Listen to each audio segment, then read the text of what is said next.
അതെ, ഞാൻ തന്നെ. ഞാൻ ഇവിടെ എത്തുമെന്ന് നിങ്ങൾ ഒരിക്കലും കരുതിയില്ല അല്ലേ? എന്തേ അറിയിക്കാതെ വന്നത്? നീ ഏതോ ഒഫീഷ്യൽ വർക്കിനായി പുറത്തു പോയതല്ലേ? ശരിയാണ് വിജയ്. പക്ഷെ ആ ഒഫീഷ്യൽ വർക്ക് പെട്ടെന്ന് കഴിഞ്ഞു. അതുകൊണ്ട് ഒന്ന് ബോധ്യമായി. നിങ്ങളുടെ മനസ്സിലിരിപ്പ് എന്താണെന്ന് ഇന്ന് എനിക്ക് ശരിക്കും ബോധ്യമായി. അല്ലെങ്കിൽ എങ്ങനെ അറിയുമായിരുന്നു? നീ എന്താണ് ഈ പറഞ്ഞു വരുന്നത്? എനിക്കെല്ലാം മനസ്സിലായി കഴിഞ്ഞു വിജയ്.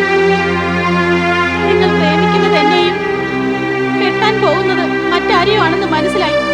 ആരാണ് നിന്നോട് ഇത് പറഞ്ഞത്? ഇക്കാര്യം ശാന്ത ചേച്ചി എന്നോട് പറഞ്ഞത്. പക്ഷെ നമ്മുടെ ബന്ധത്തെക്കുറിച്ച് അവർക്കൊന്നും അറിയില്ല.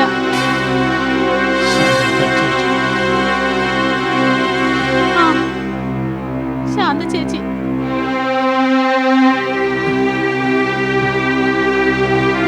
നോക്കൂ കൽപ്പന, നീ അക്കാര്യത്തിൽ സന്തോഷിക്കരുത്, ശരിയല്ലേ?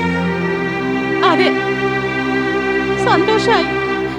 വിവാഹത്തിന് മുമ്പ് തന്നെ നിങ്ങളുടെ ശരിയായ രൂപം എനിക്ക് പിടികിട്ടിയല്ലോ. കൽപ്പന പ്ലീസ്, കൽപ്പന ഞാൻ പറയുന്ന ശ്രദ്ധിച്ചു കേൾക്കൂ. നോക്കൂ കൽപ്പന, ഞാൻ ശരിക്കും സ്നേഹിക്കുന്നത് ഇന്ന് നിന്നെ തന്നെയാണ്. പക്ഷെ നീ ഒന്ന് മനസ്സിലാക്കുക,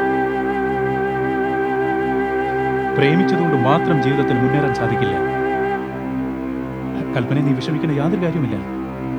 നീ അന്നും എന്റേതാണ്, ഇന്നും എന്റേത് മാത്രം. ഞാനിതാ വാക്ക് തരുന്നു, നാളെയും എന്റേതായിരിക്കുന്നു. നോക്കൂ, അല്പം കൂടി കാത്തിരിക്കും.